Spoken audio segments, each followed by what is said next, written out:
अडानी साहब को इस पूरी दुनिया का, देश का खजाना खोल के दिया जाता है, बंबई पूरे उनके हाथ में जाता है, उसी प्रकार आईडीबीआई बैंक ऐसे किसी आदमी के पास जाएगा, ऐसे किसी कॉर्पोरेट के पास जाएगा। लेकिन मोदी सरकार हर पब्लिक सेक्टर के हर अच्छे नवरत्न को बेचने की कोशिश करते हैं। अगर ये बैंक आईडीबीआई बैंक बेची जा रही है तो लेने वाला कौन है और क्यों बेचा जा रहा है, इसमें पार्लियामेंट्री डिबेट होना और इसमें देश के रास्ते पर आंदोलन होना, क्या ये जायज नहीं है? नमस्कार, मेरा नाम विश्वास उडगी है। आज हम चर्चा करेंगे इस देश की सरकार आईडीबीआई बैंक को क्यों बेचना चाहती है, और उसका दूसरा सवाल ये भी आएगा कि ये मुनाफे वाली बैंक बेचकर ये सरकार किसको फायदा पहुंचाना चाहती है। इसका मतलब यह है कि जो लेने वाला है उसको फायदा पहुंचेगा।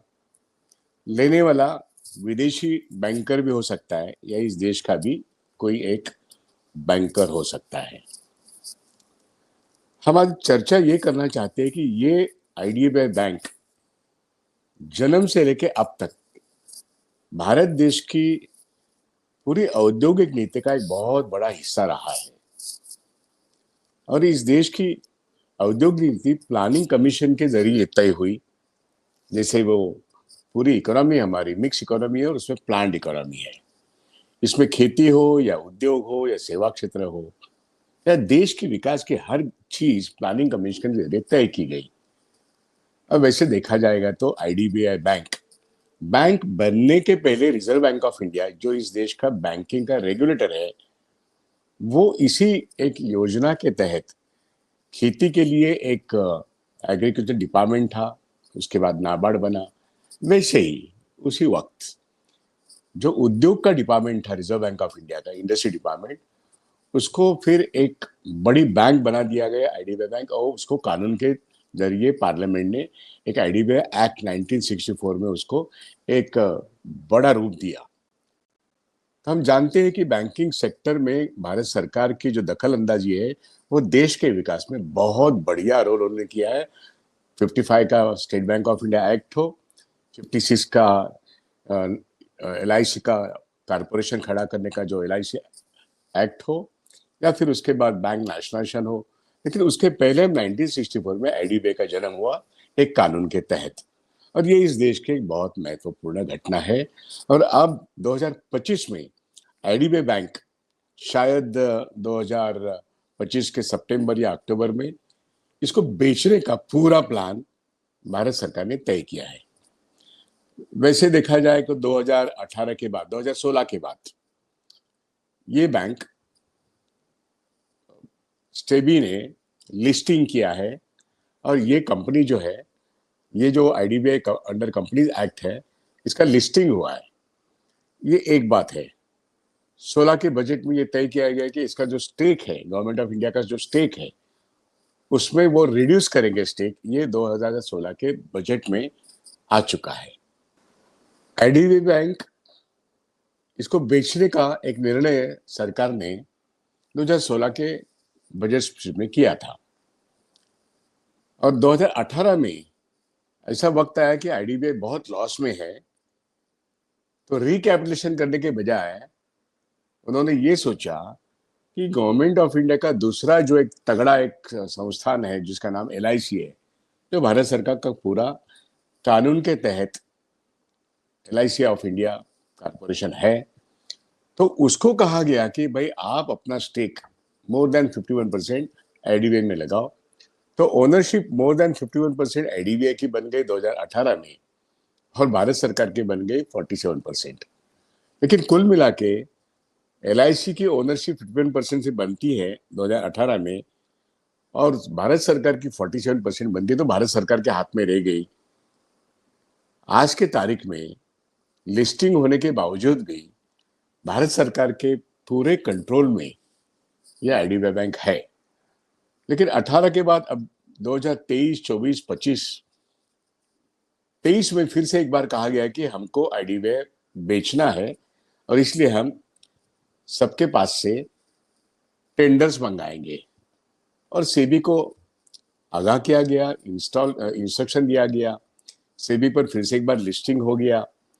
और इसको बेचने की जो प्रक्रिया है, इसमें जो इनवाइटिंग द टेंडर्स की जो प्रक्रिया, फॉरेन प्लेयर्स भी आएंगे, इंडियन प्लेयर्स भी आएंगे। तो बहुत सारे लोग, शायद 10-12 लोग आए। उसमें से कुछ इंडियन बैंक्स है, इंडियन फाइनेंशियल इंस्टीट्यूशन है, फॉरेन फाइनेंशियल है, उसमें कनाडा के हैं, उसमें यूरोप के हैं, अमेरिका के हैं। ये सब कुछ मीडिया कहता था, सरकार कुछ नहीं कहती थी। अब बात आई है कि सरकार इसको सितंबर में पूरी तरीके से बेचने के लिए तैयार है। और वो बेचने का जो निर्णय है, वो ये निर्णय है कि एलआईसी अपने करीब करीब 30% से ज्यादा इतना स्टेक बेच डालेगी। उनका है 51% समथिंग। और भारत सरकार अपना जो ओनरशिप है वो 41% समथिंग, उसमें से 30% बेचेगी। तो भारत सरकार का दावा है कि हम और एलआईसी मिलके फिर भी कुछ हिस्सा ओनरशिप में रखेंगे, लेकिन बड़ा हिस्सा जो है, मतलब करीब करीब 60% से ज्यादा हिस्सा जो है, वो जो इसका एक टेंडर खरीद लेगा उसके हाथ में जाएगा। और हम सेकंड नंबर के स्टेक होल्डर रहेंगे। इसमें बराबरी का हिस्सा शायद एलआईसी का और भारत सरकार का होगा। तो खुद सरकार ये तय करती है कि एलआईसी और भारत सरकार मिलके लेस देन 40% स्टेक आईडीबीआई में ओनरशिप में रखेंगे, और 60% प्लस स्टेक जो कोई बिडर आएगा, फॉरेन हो या इंडियन हो, उसके हाथ में ये बैंक सौंप देंगे। शायद इनका प्लान है सितंबर के बाद। मैंने इतने विस्तार से ये इसलिए कहा कि आपको ये देखना पड़ेगा कि आईडीबीआई बैंक का जो हिस्ट्री में बता रहा था कि 1964 में इसको एक कानून के जरिए एक अच्छी बहुत इंडस्ट्री के लिए, और प्रोबेबली उस देश के, इस देश के बड़े कंपनियों के हित में, छोटे कंपनियों के हित में, आम उद्योग के हित में ये बैंक बनाई गई। और इसका रिफाइनेंस का भी बहुत तगड़ा व्यवसाय था। तो 64 के बाद ये जो ओनरशिप थी इसकी, हालांकि ये डिपार्टमेंट था आरबीआई का, इसलिए आरबीआई ही ओनर थी, लेकिन ये ओनरशिप गवर्नमेंट ऑफ इंडिया की तरफ ट्रांसफर हो गई। उसके लिए 1977 तक हमको रोकना पड़ा। तो ओनरशिप आईडीबीआई की ये सेंट्रल गवर्नमेंट की बनी, ये 1977 की बात है। वैसे देखा जाए तो बहुत सारा स्टेट बैंक ऑफ इंडिया का भी ओनरशिप आरबीआई के पास था, बाद में वो गवर्नमेंट के पास ट्रांसफर हुआ। उसी प्रकार आईडीबीआई का जो हिस्सा अप टू 77 जो आरबीआई के पास था, वो भारत सरकार की तरफ ट्रांसफर हो गया 1977 में। फिर हम आते हैं 1994 में, जब नरसिम्हम कमेटी का ऐलान हुआ। डॉक्टर मनमोहन सिंह साहब फाइनेंस मिनिस्टर थे उस वक्त। पहली बैंक जो लिस्ट आउट हो गई डिसइन्वेस्टमेंट के लिए, वो थी आईडीबीआई बैंक। और वो सेबी ने कंपनी एक्ट के तहत उसको लिस्टिंग किया। अब सवाल ये है कि बार बार इसमें तब्दीलियां हो रही है। 1994 में आरबीआई इसको बोर्सेस पर, मतलब बॉम्बे स्टॉक एक्सचेंज पर लिस्ट आउट किया गया। और हमने देखा कि इसको बहुत अच्छा रिस्पांस मिला। अच्छा रिस्पांस मतलब इन्वेस्टर्स टूट पड़े, और आईडीबीआई के शेयर्स करीब करीब 42% शेयर्स, मतलब 58 ओनरशिप सरकार की रह गई और 42 प्राइवेट सेक्टर की शेयर होल्डर, चाहे वो एफआईआई हो या देश के इन्वेस्टर्स हो, इनके हाथ में गई। कहने का मतलब यह है कि 1994 में आईडीबीआई बैंक ये पहली बैंक ऐसी है जो सरकार के ओनरशिप में थी, लेकिन उसका लिस्टिंग हुआ बोर्सेस पर, मतलब बॉम्बे स्टॉक एक्सचेंज हो या निफ्टी हो, और यहाँ पे उनके शेयर खरीदी किए गए, और ओनरशिप सेंट्रल गवर्नमेंट के हाथ में 58% रह गई। उसके आगे हम चलते हैं। हमने देखा कि 97-98 उसके दरमियान जो नई सरकार आई, वो अटल बिहारी वाजपेयी गवर्नमेंट की सरकार थी, और वो 2004 के शुरुआत तक वो सरकार थी। उसके बाद यूपी वन की सरकार आई। लेकिन अटल बिहारी वाजपेयी गवर्नमेंट के सरकार के वक्त जसवंत सिंह साहब ने इस आईडीबीआई बैंक के बारे में एक रिपील एक्ट, मतलब पूरा 1964 का एक्ट है, उसी को रिपील करने की बात एक बिल के जरिए पेश किया। उसके ऊपर बहुत चर्चा हुई, और चर्चा करने के बाद सरकार ने पूरे विपक्ष को कहा, वासुदेव आचार्य विपक्ष के नेता स्वरूप थे, और पूरा वामपंथी और पूरा कांग्रेस, ये सभी आईडीबीआई के रिपील एक्ट के खिलाफ थे। तब ये आश्वासन दिया गया, लिखित रूप में पार्लियामेंट को आश्वासन दिया गया कि एट एनी कॉस्ट हम भारत सरकार की जो ओनरशिप है वो कायम रखेंगे। और ये पार्लियामेंट का एश्योरेंस है, जो लिखित रूप में है, जो रिजोल्यूशन के रूप में है, और आचार्य की जो कमेटी है उनकी कमेटी को दिया गया है। तो सरकार 2004 में ये जब कहती है तो एक्ट तो रिपील हो गया। वो एक्ट रिपील होने के बाद पार्लियामेंट ने एश्योरेंस दे दिया कि हम किसी भी हालत में 51% ओनरशिप आईडीबीआई की भारत सरकार के पास रखेंगे, कोई चिंता की जरूरत नहीं है। उसके बाद हमने ये देखा कि आईडीबीआई, ये इंडियन बैंक एसोसिएशन हो या रिजर्व बैंक ऑफ इंडिया हो या भारत सरकार हो, इन्होंने इसका categorisation other public sector bank इस तरीके से किया। अदर पब्लिक सेक्टर बैंक मतलब आईबीए गवर्नमेंट पब्लिक सेक्टर बैंकों में स्टेट बैंक सहित सभी उनके सहयोगी 8-9 बैंक थे, वो थे। नेशनलाइज बैंक जो 27 थे वो थे, और IDBI bank other public sector बना। तो इस तरीके से आईडीबीआई बैंक को 2005 में एक नया नाम दिया गया, अदर पब्लिक सेक्टर बैंक। मतलब भारत सरकार की एक बैंक रहेगी, ये मान के अदर पब्लिक सेक्टर बैंक ये कैटेगराइज किया गया। उसके बाद आया 2016, मोदी सरकार आने के बाद 2016 में आप जानते हैं कि डीमोनेटाइजेशन का वो साल था, 8 नवंबर, लेकिन बजट हुआ वो तो मार्च में ही होता है। तो अरुण जेटली साहब थे, उन्होंने उनकी स्पीच में इस बैंक का डिसइन्वेस्टमेंट प्रोग्राम डिक्लेयर किया, और इसके बारे में बहुत पहले से वो कोशिश करते थे कि सिंगापुर के इन्वेस्टर्स वो आईडीबीआई बैंक को ले। लेकिन ऐसा तो नहीं कह सकते कि इस बैंक को देना है, उस बैंक को देना है, इसलिए डिसइन्वेस्टमेंट प्लान या सेल का प्लान कहो, वो वहां पे बजट स्पीच में आ गया पहली बार। और फिर जैसे मैंने कहा कि 2016 के बाद भारत के अर्थव्यवस्था में इतनी गिरावट आ गई डिमोनेटाइजेशन के बाद, तो ये सारे बैंक लॉस में थे, क्योंकि उनका जो नॉन परफॉर्मिंग एसेट था, विलफुल लोन डिफॉल्टर का हिस्सा बहुत बड़ा था हर बैंक के बैलेंस शीट में, और इस बैंक में तो एसआर ग्रुप का बहुत बड़ा हिस्सा था। तो ये सारे विलफुल लोन डिफॉल्टर्स ने मिलकर इस बैंक को बहुत ही नीचा दिखाया, और भारत सरकार उसको बेचने की सोचने लगी, क्योंकि इनके एसेट जो है आईडीबीआई बैंक के, ये बहुत बड़े पैमाने पे देश भर में फैले हैं। बंबई में हेड ऑफिस जो है, कप परेड में टावर, इसकी बहुत बड़ी कीमत है। हैदराबाद में करीब करीब 500 एकड़ जमीन है उनकी। तो बहुत सारी प्रॉपर्टी आईडीबीआई बैंक की है। तो इसको बेचने की बात सरकार ही करती है, वो अटल बिहारी वाजपेयी गवर्नमेंट आने के बाद। और फिर जब मोदी गवर्नमेंट आई, बीच में यूपीए गवर्नमेंट थी, यूपीए गवर्नमेंट ने एक्ट रिपील करने के बाद वो जो सॉलेम एश्योरेंस था कि हम किसी भी हालत में 51% ओनरशिप हमारे पास रखेंगे, तो वो उन्होंने कायम किया। उन्होंने तो यूनाइटेड वेस्टर्न बैंक, एक निजी क्षेत्र के बैंक को भी आईडीबीआई बैंक को सौंप दिया। इस तरीके से आईडीबीआई बैंक का एक्सपांशन, उसका बिजनेस प्लान, ये भी अच्छे तरीके से हुआ।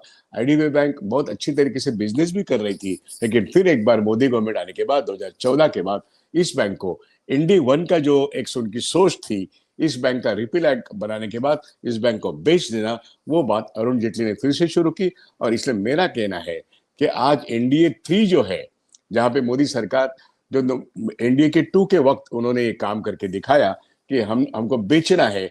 लेकिन देखिए आप 16-18, उसके बाद कोरोना आ गया, फिर उन्होंने बजट स्पीच किया।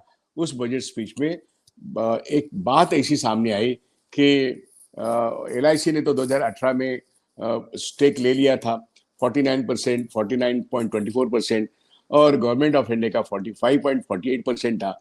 ये दोनों दे वर लिस्टेड एज प्रमोटर्स। देखिए, दे वर लिस्टेड एज प्रमोटर्स। अब बात आती है 21 में, और एक स्ट्रैटेजिक सेल प्रोसेस एक शुरुआत कर दी भारत सरकार ने, बजट में मेंशन भी किया था। 21 से लेके 21, 22, 23, 24 ये जो सेल प्रोसेस है ये चलता है, लेकिन बायर्स नहीं आते थे। और सही वक्त, पॉलिटिशियंस का हर बार यही होता है, गवर्नमेंट में जो बैठे जिनका इंटरेस्ट इस बैंक को बेचने का है, तो वो स्ट्रैटेजिक सेल कहते हैं, लेकिन आखिर में सेल 21, 22, 23, 24 हुआ नहीं।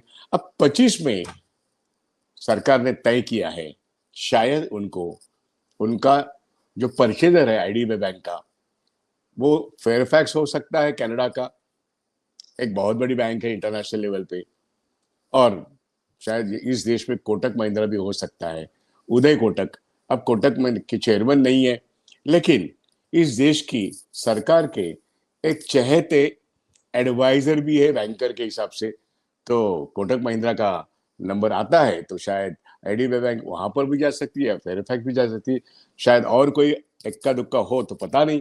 लेकिन सरकार इसको बेचना क्यों चाहती है, ये एक ऐसा सवाल है जो पॉलिटिकल भी है।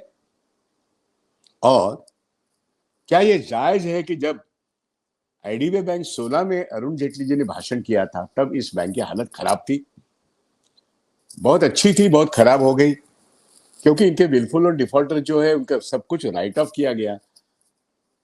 तो लोगों के पैसे से बड़े विलफुल और डिफॉल्टर का बड़ा कर्जा राइट ऑफ करना और बाद में आईडीबीआई बैंक मुनाफे आना, ये कोई नई बात नहीं थी, ये तो सारे बैंकों का हो गया है।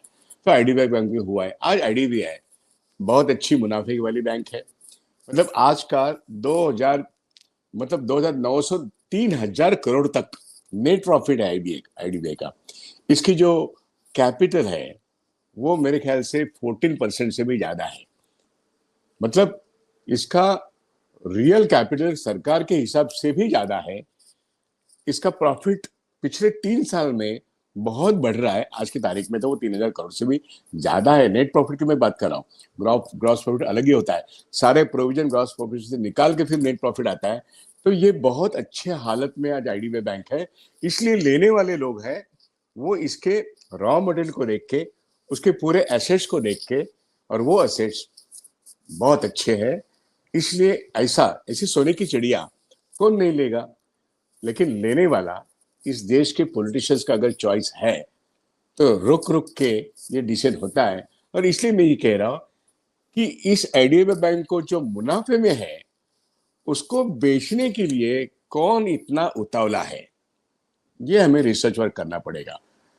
और कहा तो ये जाता है कि भाई लॉस में है इसलिए बेचा गया है, लेकिन प्रॉफिट में से लॉस, लॉस में से प्रॉफिट और सुपर प्रॉफिट करने वाली ये आईडीबीआई बैंक। आज 13,000 से ज्यादा यहाँ पे ऑफिसेस है। हाँ, यहाँ पे क्लास 3 क्लास 4 कुल मिला के शायद 1000-1200 भी नहीं होंगे, लेकिन ये एक बहुत साफ सुथरी अच्छी बैंक है देश के उद्योग के लिए। अब तो रिटेल के लिए भी ये बहुत अच्छी बैंक है। और अब जब इतना मुनाफा कमाती, क्या लॉजिक है इस बैंक को बेचने का? तो क्या इस देश के पार्लियामेंटेरियंस को ये सोचना नहीं चाहिए? क्या सवाल नहीं पूछना चाहिए इस देश के सरकार को? वो पार्लियामेंटेरियन एमपी कांग्रेस के हो सकते हैं, वो लेफ्ट के हो सकते हैं, हाँ भाजपा का भी हो सकते हैं, लेकिन सरकार को सवाल तो करे कि भाई आपका एलआईसी का ओनरशिप और सरकार का ओनरशिप कुल मिला के अगर मोर देन 95% है और सरकार, ये लिस्टेड बैंक है लेकिन इसके शेयर कोई लेता नहीं है, तो आपको इसको बेचना क्यों चाहते हैं आप? और क्यों वो कनाडा के फेयरफैक्स हो या यहाँ का कोटक महिंद्रा हो, कोटक महिंद्रा की हालत क्या है, क्या हम जानते नहीं है? ये सवाल मेंबर ऑफ पार्लियामेंट को पूछना चाहिए, क्योंकि ये जो राइट है ना, ये मेंबर ऑफ पार्लियामेंट का है। और अगर कांग्रेस के 100 लोग वहां पे पार्लियामेंट में बैठे हैं चुने हुए, उनका नंबर और भी बढ़ना चाहिए, लेकिन जो बैठे हैं और लेफ्ट के जो भी है, इन दोनों को ये तो पहले पूछना चाहिए, क्योंकि 1964 से लेके जवाहरलाल नेहरू गवर्नमेंट ने जो शुरुआत की, इंदिरा गवर्नमेंट ने इसको जो बहुत बढ़ावा दिया, राजीव गांधी गवर्नमेंट ने इसको बहुत आगे लेके गए, ऐसी वो हमारी आईडीबीआई बैंक और यहाँ के ऑफिसर्स, इन लोगों ने इस बैंक को बहुत बड़ा किया है। तो यहाँ के ऑफिसर्स की एक संगठन है all India bank officers association, ये आज कोर्ट में है। आईडीबीआई के सेल के खिलाफ आज all India bank officers association court में है। दुख की बात यह है कि United forum of bank unions के बाकी संगठन आज, परसों उन्होंने जो स्ट्राइक विड्रॉ किया, उस स्ट्राइक में सिवा all India bank officers association किसी ने इसको सेंट्रल लेबर कमीशन के यहाँ डिस्प्यूट नहीं बनाया स्ट्राइक के इश्यू के में। सब लोग हमें ये चाहिए वो चाहिए कहने वाले हैं, लेकिन आईडीबीआई बैंक को मत बेचो ये कहने वाला सिर्फ all India bank officers association है। और इसलिए चीफ लेबर कमिश्नर के पास अगर डिस्प्यूट्स के प्रोसीडिंग अगर आप देखते हो तो एआईबीओ के जनरल सेक्रेटरी ने ही ये किया है कि इस बैंक को बेचना देश के हित में नहीं है। लेकिन ये सवाल पार्लियामेंट में गूंजना चाहिए, क्योंकि पार्लियामेंट में 2004 में जसवंत सिंह साहब ने कहा था कि मैं एश्योर करता हूं पार्लियामेंट को कि इसको हम कभी भी बेचेंगे नहीं, किसी भी हालत में 51% रखेंगे। और फिर बाद में हालात ऐसे हो गए कि मोदी गवर्नमेंट ने एलआईसी को पार्टनर बनाया, लेकिन एलआईसी कॉर्पोरेशन ये भारत सरकार की है, भारत सरकार और एलआईसी कुल मिला के मोर देन 95% मतलब 97% ओनरशिप आज के तारीख में भी है। ऐसे वक्त बैंक की सेहत, बैंक का बैलेंस शीट इतना साफ सुथरा और बढ़िया है कि उनके सभी पैरामीटर्स आज इंडस्ट्री में बहुत ही बढ़िया है। ऐसे वक्त पार्लियामेंटेरियन को सवाल पूछना चाहिए, यूनियंस रास्ते की लड़ाई लड़ते हैं, लेकिन आखिर आईडीबीआई बैंक ये इस देश की जनता की संपत्ति है। संपत्ति का रूप है एलआईसी के ओनरशिप मोर देन 47%, संपत्ति का रूप है गवर्नमेंट ऑफ इंडिया के ओनरशिप मोर देन 45%। तो ये जनता की धरोहर इस देश की पार्लियामेंट की धरोहर है। इसलिए ये पार्लियामेंट का एक डिबेट होना चाहिए कि भाई ये बिल बेचने का अगर बात आती है तो पार्लियामेंट में इसको क्यों नहीं डिबेट करते हो। तो लीडर ऑफ द अपोजिशन हो या फिर सरकार को खुद एक बिल पार्लियामेंट में पेश करना चाहिए कि हम इसको सितंबर महीने में, अक्टूबर महीने में बेचना चाहते हैं, वी वांट टू डिस्कस। लेकिन ये तो गट्स मोदी सरकार के पास है नहीं। मोदी सरकार हर चीज छिपे छिपे करती है और इसलिए एक तरफ कहना कि 51% से भी ज्यादा ओनरशिप हम रखेंगे, या जसवंत सिंह की पार्लियामेंट्री अफेयर्स मतलब जो फाइनेंस मिनिस्टर थे उनका एक सोलम इंश्योरेंस एक तरफ 2004 का, उसके बाद बार बार इन्होंने कहा है कि नहीं हम 51% से भी ज्यादा ओनरशिप रखेंगे, हम इसका कैरेक्टर पब्लिक सेक्टर रखेंगे, ये अदर पब्लिक सेक्टर बैंक कहलाएगी। लेकिन अगर बैंक का सेल होता है तो इस देश की एक सबसे बढ़िया बैंक किसके हाथ में जाएगी। शायद जिस ढंग से एयर इंडिया को बेचा गया है, जिस ढंग से बहुत सारे कंपनी का टेक ओवर होता है, जिस ढंग से एलन मस्क को भारत में एंट्री दी जाती है और जिस ढंग से अदानी साहब को इस पूरी दुनिया का, देश का खजाना खोल के दिया जाता है, बंबई पूरे उनके हाथ में जाता है, उसी प्रकार आईडीबीआई बैंक ऐसे किसी आदमी के पास जाएगा, ऐसे किसी कारपोरेट के पास जाएगा जो गवर्नमेंट का चहेता हो। इसलिए मैं सवाल कर रहा हूं, आईडीबीआई बैंक बेचना ये देश के हित में नहीं, जनता के हित में नहीं, लेकिन किसके फायदे की बात सरकार कर रही है, ये सवाल तमाम बैंक कर्मचारियों के संगठन और इतने ही नहीं, इस देश के जो देश प्रेमी लोग हैं जिन्होंने 1964 के पहले की जवाहरलाल नेहरू सरकार देखी है, उसके बाद इंदिरा सरकार देखी है, उसके बाद हर सरकार जो देखी है, जिन्होंने इस देश की पब्लिक सेक्टर और बैंकों का हिफाजत किया है, ऐसी सरकारें हम देख रहे हैं। लेकिन मोदी सरकार हर पब्लिक सेक्टर के हर अच्छे नवरत्न को बेचने की कोशिश करते हैं। ये देश का हित का नहीं है। इसलिए हम अब तो मार्च महीने की आखिर में है, लेकिन सितंबर में अगर ये आईडीबीआई बैंक बेची जा रही है तो लेने वाला कौन है और क्यों बेचा जा रहा है, इसमें पार्लियामेंट्री डिबेट होना और इसमें देश के रास्ते पर आंदोलन होना, क्या ये जायज नहीं है। ये सवाल मैं आपके सामने खड़ा करता हूं और सब बैंक कर्मचारी और देश की जनता को जो बैंकों का राष्ट्रीयकरण कायम रखने के लिए जिंदगी कुर्बान करने वाले लोग हैं, उन सभी से हमारी अपील है कि आईडीबीआई बैंक को बेचना मत देना।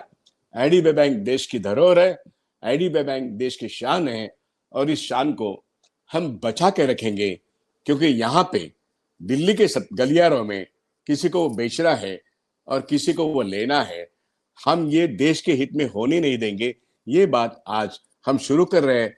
हर महीने में हमको एक वीडियो देके सरकार के हर पहल को हमको एक्सपोज करना है। इसलिए आज का एक पहला वीडियो, क्योंकि यूनाइटेड फोरम ने स्ट्राइक कॉल किया और स्ट्राइक विड्रॉ भी किया, लेकिन आईडीबीआई बैंक सिर्फ all India bank officer association ने इसकी पहल की, इसको रिकॉर्ड किया चीफ लेबर कमिश्नर और डीएफएस के पास। और इसलिए हम अपेक्षा करते हैं कि all India bank officer association ये लड़ाई रास्ते की और कानून की लड़ते रहेगा और लोग उनके साथ में रहेंगे। धन्यवाद, मैं यहीं पे रुकता हूं।